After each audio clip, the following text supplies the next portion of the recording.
before we get started today, we wanted to address the Black Lives Matter protests currently happening across the globe. We at the Other Martyrs podcast stand with the protesters, we stand with the Black Lives Matter movement, and we support their actions towards dismantling the systemic anti-Black racism inherent in our society. We've compiled a list of resources in the description box below, which you can follow to donate to Black Lives Matter non-profits and bail funds, to self-educate on anti-Black racism around the world, and to learn how we can all be the best allies in this time.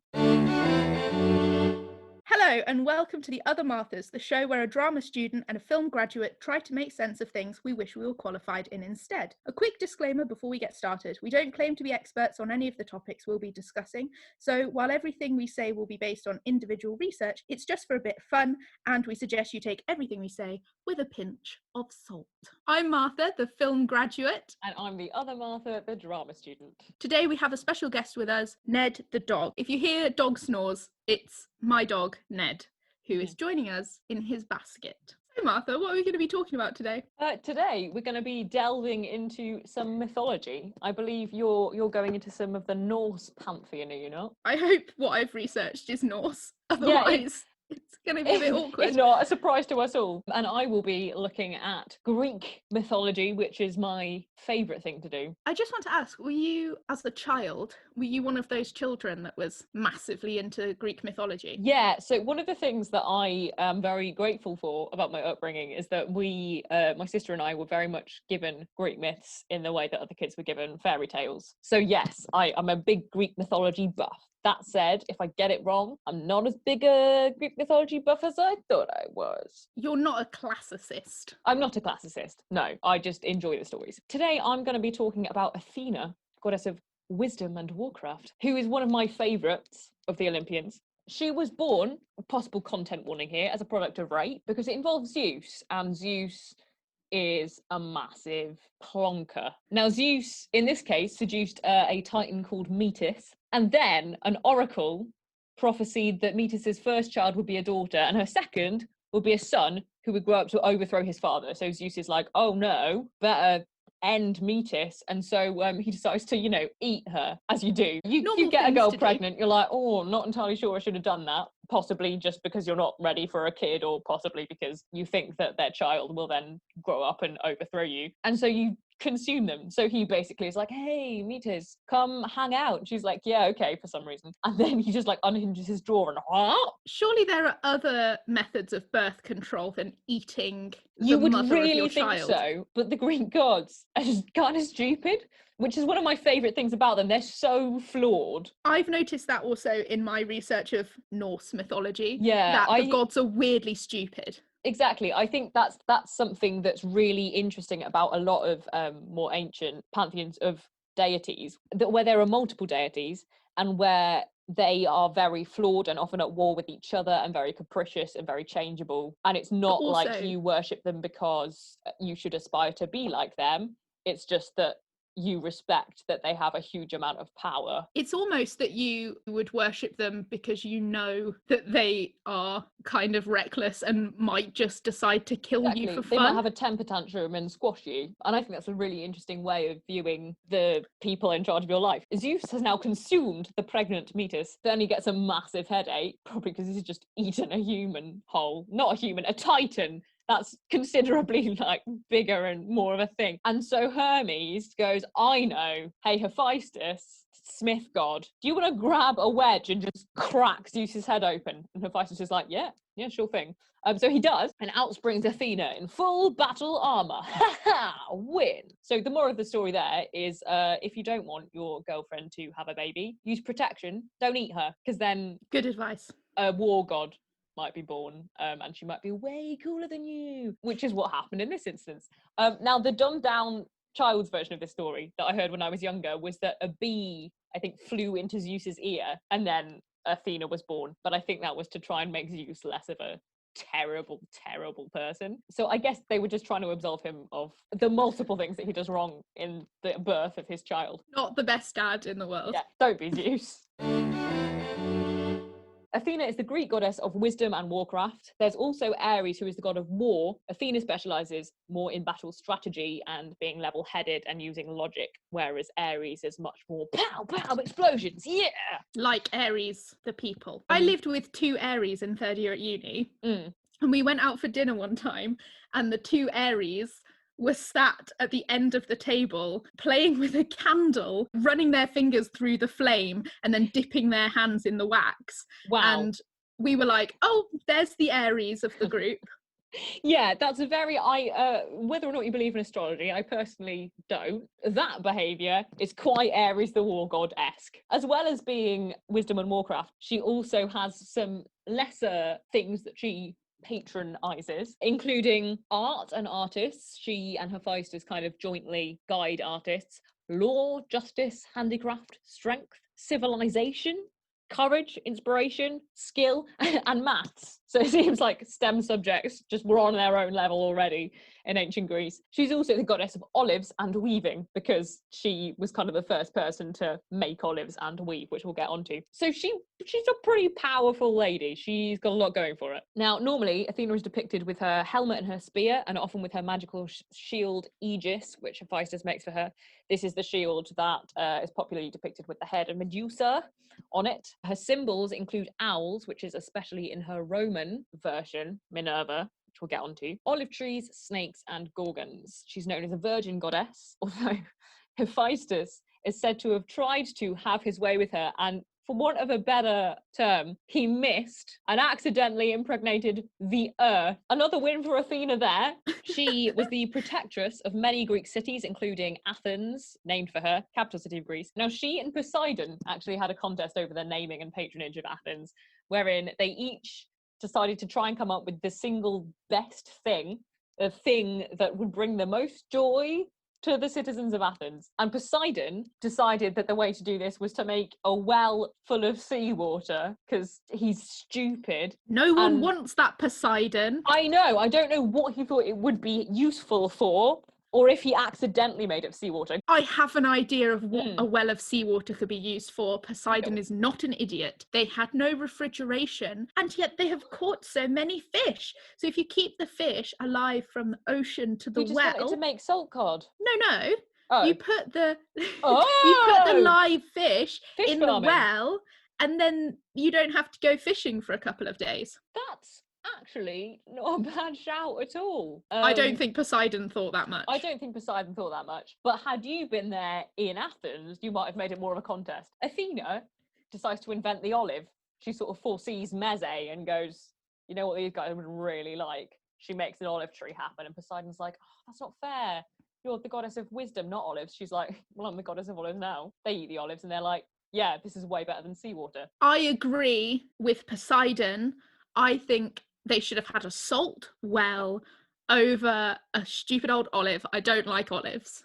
Okay, but this is Greece. This is like the home of olives. You Yeah, know? I know, but I don't like them. Okay, well, that's fine, Martha, but maybe they're glad you weren't in Athens at that point after all. Well, all I'm saying is that if I was in Athens at that point, they wouldn't have to have gone fishing so much. That's true. They might have preferred your take on it. But yeah, and to be fair, like olives, I think at the time in ancient Greece, when this tale would have been being told, it would be like, and Athena invented the olive, and everyone's like, oh, well, obviously the olive would win.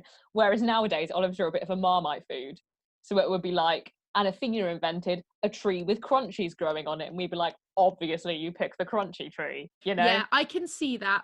I also want to say that if I was in Athens at this time, I don't think they would have been listening to my opinion on olives or a seawater well. I think most people would have been like, you're a woman, go away. That's a very good point. Although Athena was also a woman, but there's a weird sort of thing, yeah, in ancient Greece where the goddesses are really complex, interesting, powerful characters, but then they're like, oh, but the mortals who were also women, nah, which is really interesting. I'm not sure how they figured that out. So Athena and Poseidon have quite a lot of conflict, but they did one time come together and invent a horse. So that's something that they did that was nice. Not entirely sure how, couldn't be asked to find out, but good for them. Now, in the Greek pantheon, Athena is undoubtedly one of the most powerful and respected Olympians. She is well known for intervening in heroes' quests, probably most notably in the Odyssey. She basically wins the Greeks the Trojan War, which is a very, very key part of the entire Greek canon, thanks to Homer's Iliad. bearing in mind, so she was on the side of the Greeks. She was effectively controlling Odysseus and also, to an extent, Achilles. So the mind behind the Greeks and the fighter of the Greeks. She was up against, on the Trojan side, Zeus, king of the gods, Ares, god of war, and also people like Apollo and Aphrodite, so the most ancient Olympian, the archer. She was up against some people. I'm sure she had gods on her side as well, but I wasn't looking those up because they don't make her look as good. She won them the war with the infamous Trojan horse idea, which was Odysseus. It's just an example of how she, with her cunning and guile, is able to really undermine the power of the other gods combined. She also helped Achilles in the actual battle area of the Trojan War. She fed him before the battles, and she tricks his enemy, Hector, into facing Achilles in mortal combat by disguising as his brother and being like, hey, face him in mortal combat. And he's like, you know what, my brother? Yeah, great idea. The brother was called Delphabus, I believe. Athena likes to disguise herself as things. I actually read the beginning of the Odyssey a while ago when I was trying to convince myself that I was going to read the whole thing. Didn't. And at the beginning of the Odyssey, Athena goes to Odysseus' son, Telemachus, and is trying to convince him to go and find Odysseus and bring him back home. And she's like, oh, well, I can't go as me, Athena, a goddess. That would be somehow weird. So what I will do is disguise myself as this old fisherman who he'll definitely listen to, Telemachus being the prince of Ithaca. So she disguises herself as this old fisherman and she's like, your dad might still be alive. And he's like, oh my God, my dad might still be alive. I should go to Menelaus or whoever has him. And then Athena's like, right, job done. Instead of, going to a fishing, I don't know, cottage and then discreetly slipping away, she turns herself into an eagle and flies off. So she's not subtle. It's not subtle. It's not a subtle move to convince someone of your disguise. But thankfully Telemachus is, again, stupid, so it's fine. It's also Athena who directs Perseus to the Hesperides for advice on how to kill Medusa, Perseus being the infamous guy in the myth who beheads Medusa by looking into a polished shield given to him by Athena and preventing her, thus, from turning any more men into stone. It's also her who helps Jason of the Argonauts and the Golden Fleece to build the Argo, his magical ship, and she is the primary helper in aiding Heracles, or Hercules as you may know him, to achieve his 12 labours. So she's known for helping out demigods, basically, in ways that really turn the balance of history, but so that she can't exactly be blamed, because she's just like, that was Odysseus's idea. I just advised him of it. She's very clever. Now, it's possibly worth noting that Athena may have been invested in the Trojan War, her greatest triumph, because the Prince of Troy, Paris, picked Aphrodite over her in a beauty contest. I like to skip over that because that makes everything she subsequently does very petty, which is when we get on to sort of my angle on this, which is that the Romans, and specifically Ovid, were threatened by Athena having not only a huge amount of power, but more notably the self-control that the other gods often lack to use that power. And they went, powerful lady must slag off in teen magazines. And so this is what Ovid did.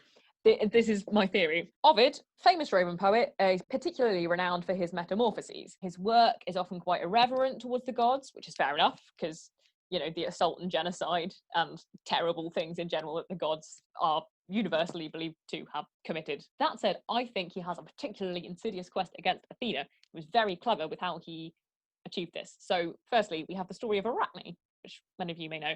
This isn't, as far as I could tell, this and the next story I'm going to tell, which is of Medusa, aren't from the original Greek pantheon. These were invented, or at least fully fleshed out, by Ovid and the Romans. So Arachne, she's a humble girl. She comes from Lydia, and she becomes known for her exceptional weaving skill. She maintains that she was not taught this skill by Minerva, or Athena, as we know her in Greece. I'm not Greek, I don't know why I said we. They knew her in Greece.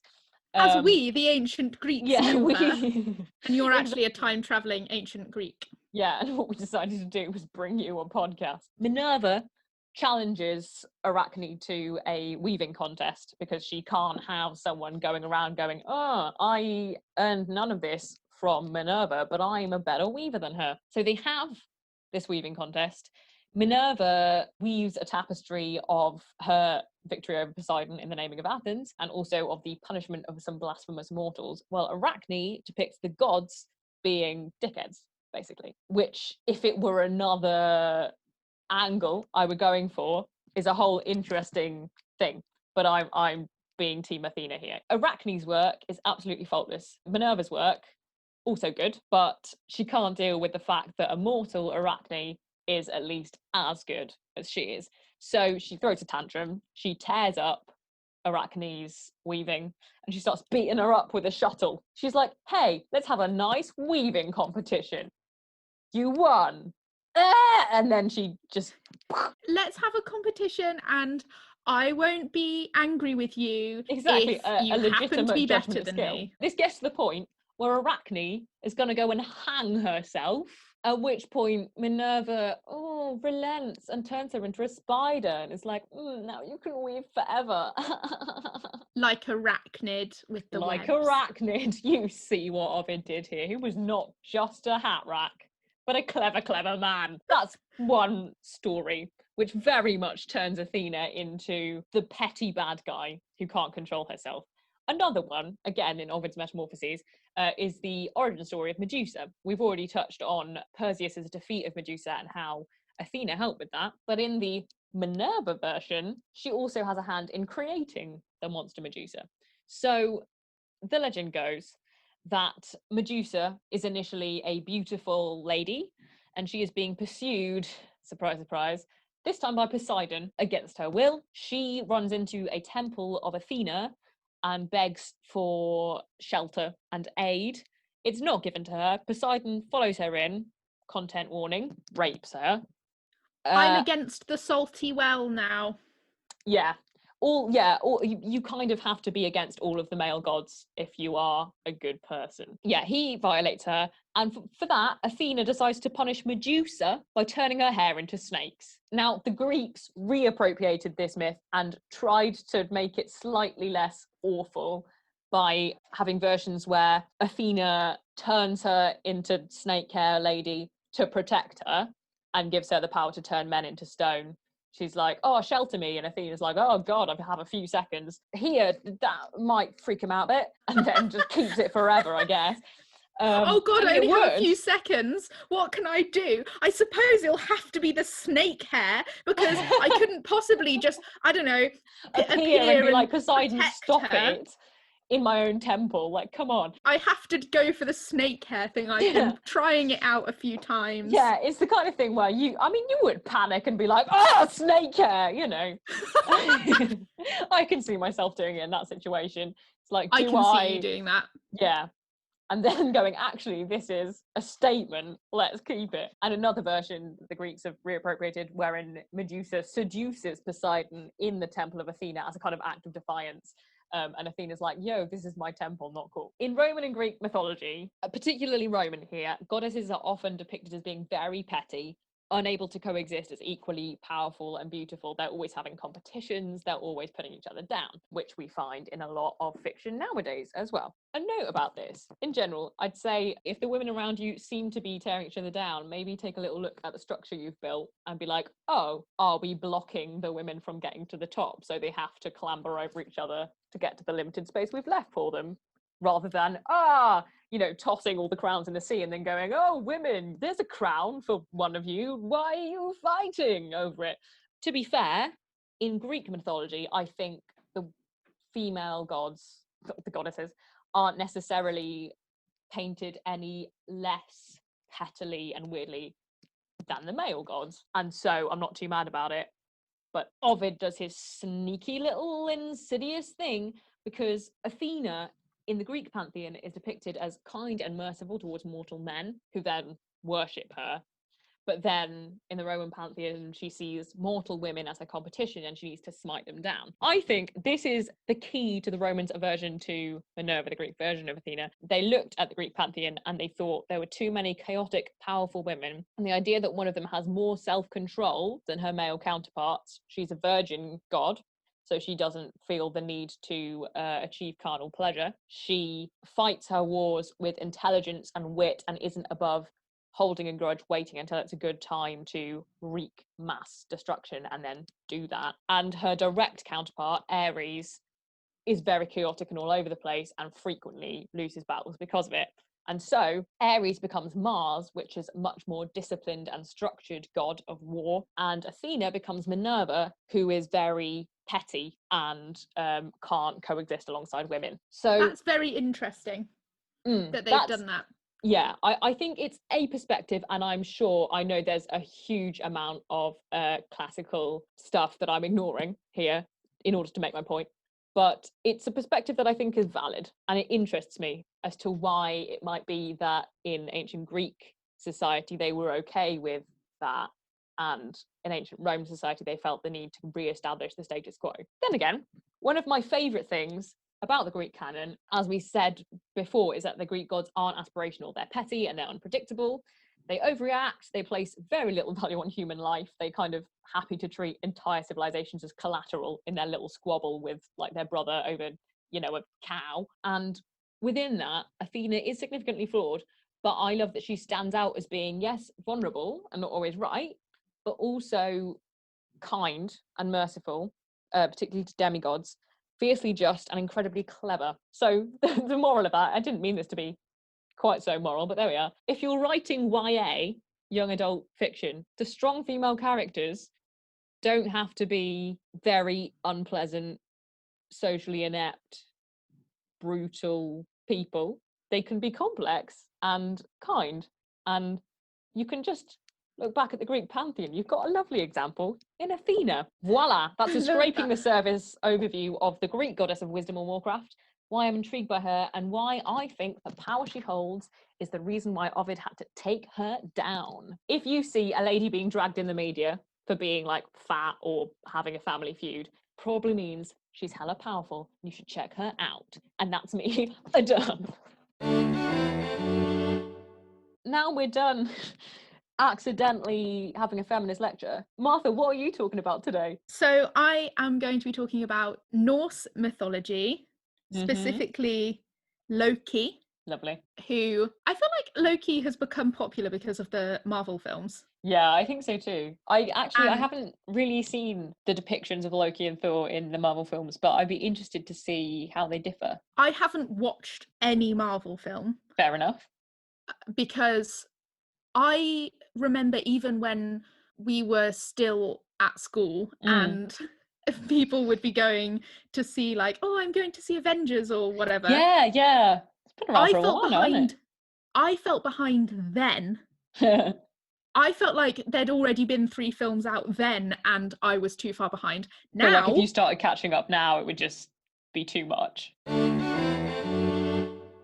So I'm going to be talking about Loki. I watched a video by a girl who is from Iceland on how to pronounce all of the Norse myth characters' names correctly. But having watched that video and learnt how to pronounce the names correctly, I'm not going to be pronouncing them how she said to, because I feel like it would be one of those things where, you know, when you go to like a French restaurant.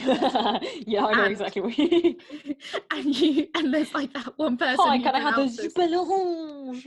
Oh, just say it in your voice. Yeah. Because I just feel like I would be putting on so much of an accent to pronounce these names, and then you just look weird.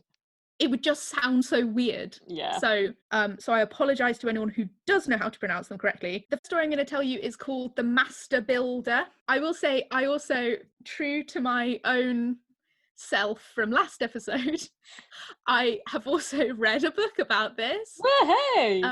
Which was Neil Gaiman's Norse I've mythology. read that. I would wholeheartedly recommend it. It's so good. I would recommend the chapters that I read from it, so sure. I've read it all and I think it's great. Our story takes place in Asgard. And Thor, who we all know is the hammer man of the gods.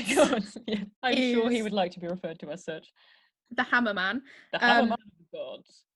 Thor is away fighting, and Odin, who I have recently learned, well, because so his name is the All-Father. I've recently learned that I don't know whether it's because of the Marvel franchise. I can only think to blame them. On Twitter, sometimes Odin is referred to as the All Daddy. Oh no. I imagine that is why, but also please stop. I just thought I'd put that in your brain. So Odin, the All Daddy, Yeah. proposes that they build a wall to protect Asgard Mhm. from the giants, Mhm. who the Norse gods are always like, hey, we really hate these frost giants. Oh my god, we really hate them. So annoying. Let's fight them all the time. And then other times are like, but we'll also breed with them like for fun and let them live or with like us. go to their feasts and stuff like that. Yeah, like Loki, I think, is one of the he's a child of a frost giant. Yes, I think that's right. And also his kids that are like the wolf Fenrir. Fenrir. Yeah. He has the giant half children. dead girl and something else. Hell. There's hell serpent, the serpent that surrounds the earth. Aren't they with a frost giant as well? Yes, and we'll meet her later. Oh, exciting. Odin is all like, we need to build a wall because we hate the giants. We also love them sometimes, but mostly we hate them. Yeah. And he is like, great, good. Well done me for my plan. A newcomer turns up and he's like, hey, this is the next day. So news spreads fast. This guy, the next morning, is like, hey, everyone, I heard you want a wall. I'll build it in 3 seasons. Winter, summer, winter. Go me. Is this the fella with the building funky walls. donkey? He has a massive horse. That's it. He's like, I'll build this wall if I can marry Freya, have the sun, and also the moon, please. It's quite a demand. It's quite a high price. And also, no offense to Freya, I'm sure she's great, but the sun and the moon. Yeah, it seems a leap. Yeah, because when he was like, oh, can I marry Freya? It's like, okay, that's quite a lot for building a wall, but it is a massive wall if it's going to keep giants out. Yeah. And I don't know, that's what people did in those days. They were like, oh yeah, sure, have my wife. Yeah. And not my wife, well, a wife. Sometimes their wives. I just feel like it's a bit of a leap to go from, please, can I marry one of your women, to give me the sun and the moon. Yeah. So Freya is all like, hey, I have opinions on this and I don't want to marry him. You should beat him up. I like that that's in a lot of myths because, spoiler alert, a lot of Norse myths involve an intruder wanting to marry Freya. Freya going, why do I always get married off so you can have a thing? I've also just looked. She's the goddess of, well, associated with love, beauty, fertility, and gold. So I suppose she must have been really beautiful. Yeah, and rich, I guess. Oh yeah. Gold. Which are two cool things. If someone's rich and hot, people still go for them. Loki is all like, oh, wait a minute, Freya. I know you don't want to marry this guy, but he's not going to be able to build this wall so fast. So let's let him do it. And everyone's so he'll like build as much of the wall as he can in 3 seasons, and then we'll be like, well, you didn't do it, so no Freya, but now we have most of our wall. Yes, except that Loki also says only give him 1 season to do it. So only all of winter, which is an absolute nightmare, especially when you think about the myths originating from Northern Europe, so like Iceland and Germany. So it's winter is like, it's never, the sun just isn't up. There's no sun and it's really cold. Yeah. And this guy is a mortal man. Ooh. So he just has a cool horse. He's got a cool horse. Moral of the story, if you're down on your luck, get a cool horse and you can do anything you want. Loki is like, only give him 1 season, and also he's not allowed any help, and if he can't do it, then he doesn't get payment. And Freya, I've written here, Freya thinks they're all idiots. There's a lot of that in it as well. Yeah, because all the gods are like, oh, great idea, Loki, that's actually a really good idea. And Loki says they'll get, like you said, 6 months of unpaid labour, and then whatever the guy's done, they can build the rest of the wall from that. Yeah. And all the gods are like, great idea, Loki. Oh, Loki, you're so sneaky. Good job you're on our side. We really love that you're on our side and working with us, because if you're against us, we'd be in trouble because the rest of us are all idiots. That And sounds to me like foreshadowing. well, also, Loki is like well known to be the god of mischief. So Yeah. if I had a friend who it was well known that their alignment was always more on the side of mischief than helping people, I would be like, okay, thank you so much for your suggestion, but I recognize that you love to lie and that you love to mess things up. They're like, come back, builder guy, come back into the house. And and they're like, okay, here's the tea. You only have until summer. No one's going to help you, or you get no money. And the guy's like, can my massive horse please help me? Because as Martha has established, Very if cool you're down horse. on your luck, get a massive horse. Yeah. But on the other hand, if you're in a position to afford a massive horse, it's probably better invested in, say, renting a property or buying food. So the guy's like, can my massive horse help? And Odin is like, sounds fair. And also in the Neil Gaiman books, then it's like, and all the gods agreed how useful a horse is.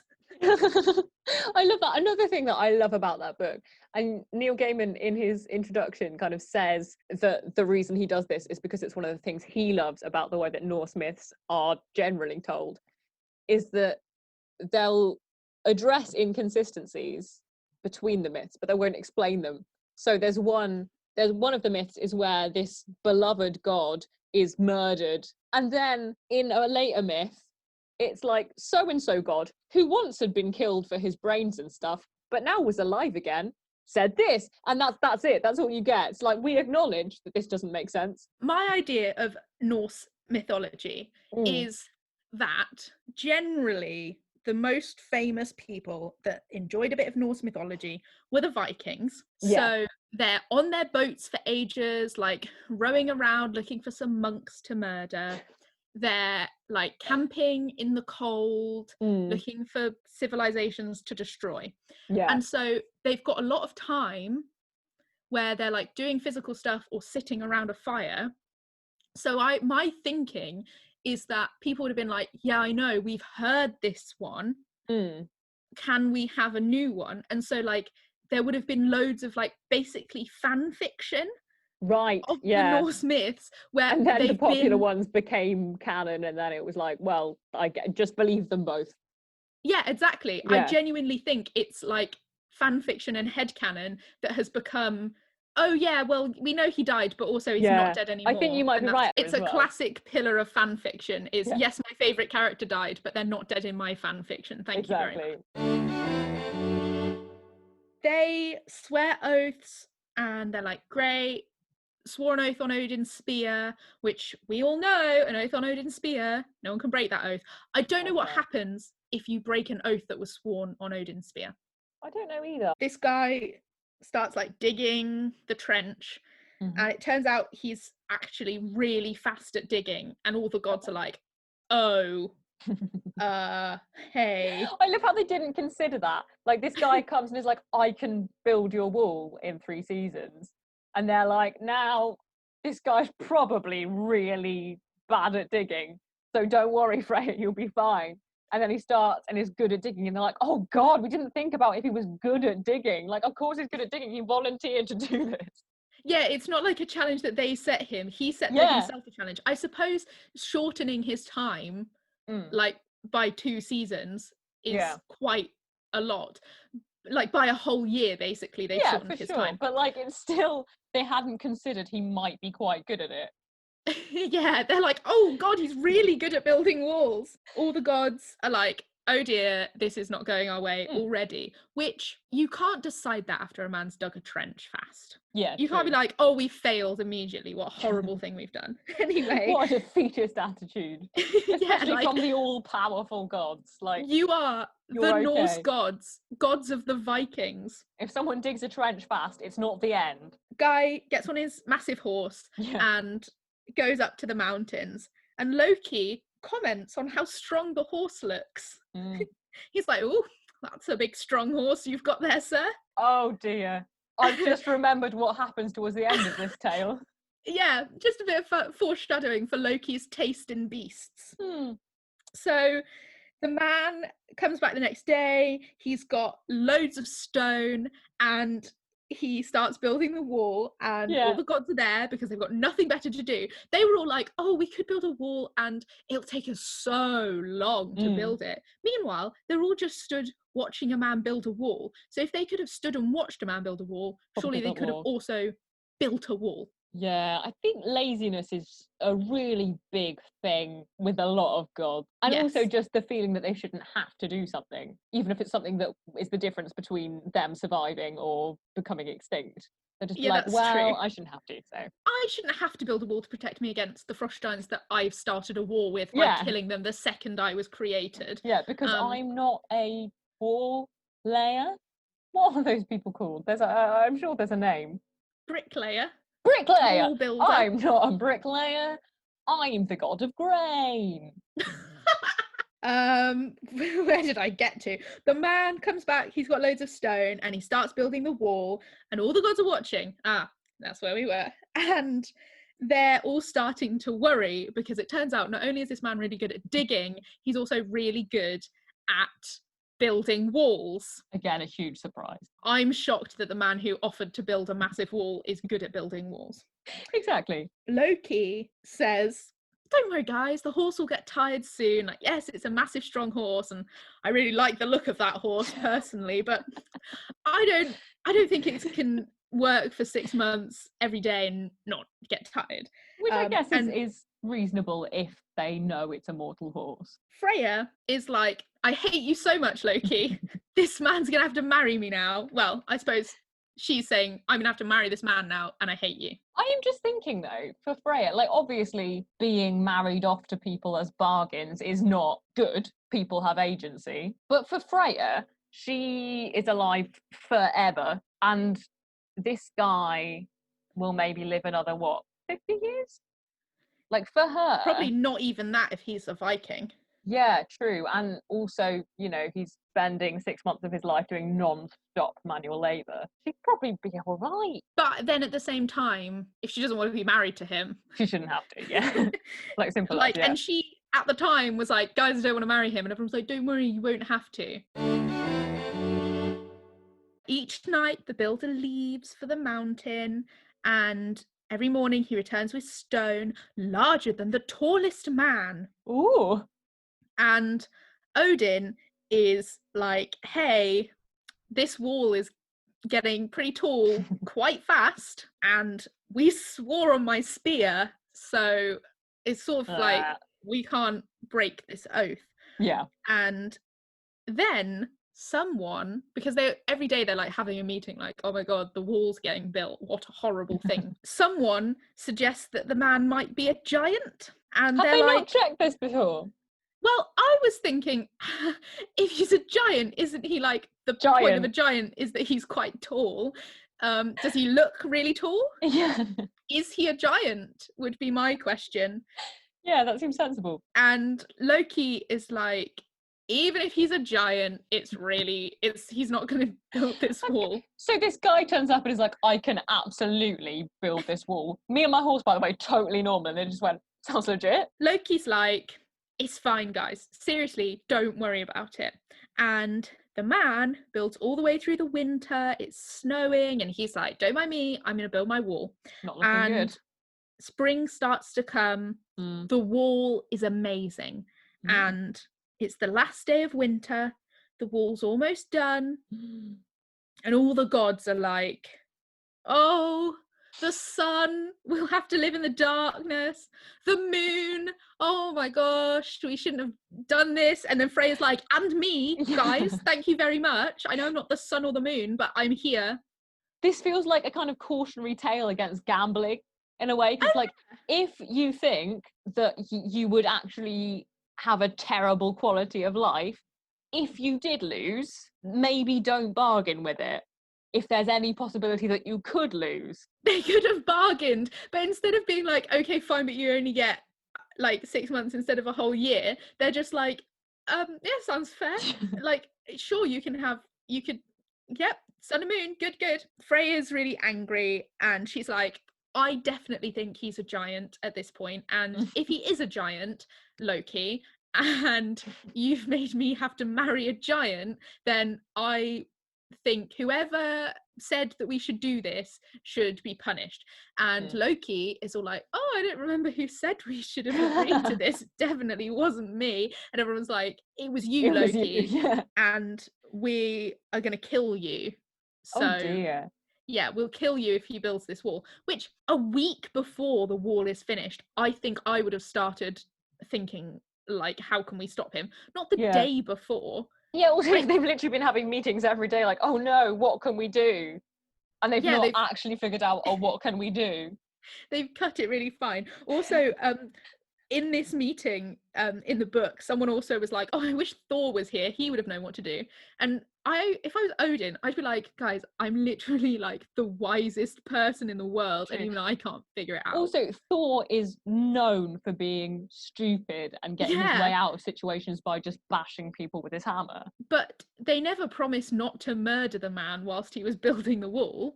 So surely they could just kill him. And then bury him in Asgard and be like, well, the sun and the moon and Freya are with him. Oh no, his ladder slipped while he was building the wall. What a shame. So Loki is like, okay, well, seeing as you all want to kill me now, I'll probably try and stop him building the wall. Which, again... You'd have thought he'd have been thinking that already. Meanwhile, whilst they're having this meeting, the builder has organised his time beautifully. The best time management you've ever witnessed. And he only needs one more trip up the mountain to collect the blocks he needs. And so he's like, hey, horse, come here.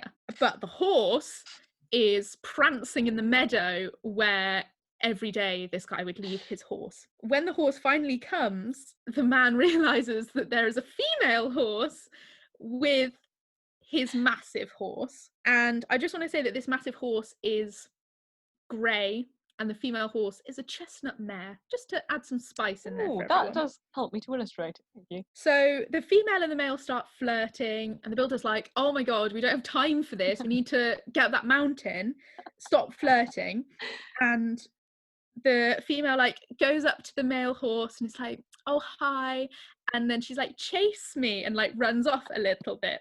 And the builder is like, I'm not having this, and starts to run towards the horses to break up the horse whatever's going on.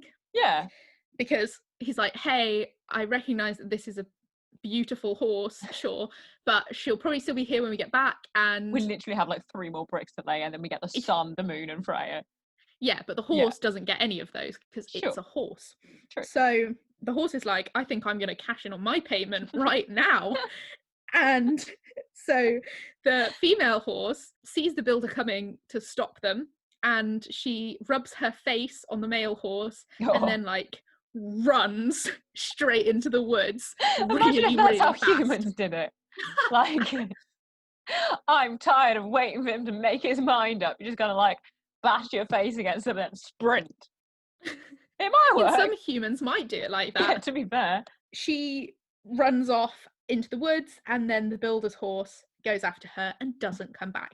And the builder waits for a little bit, and it's like, okay, well, you know, I suppose I've just got to wait for my horse to be done with this female. So. The male horse doesn't return.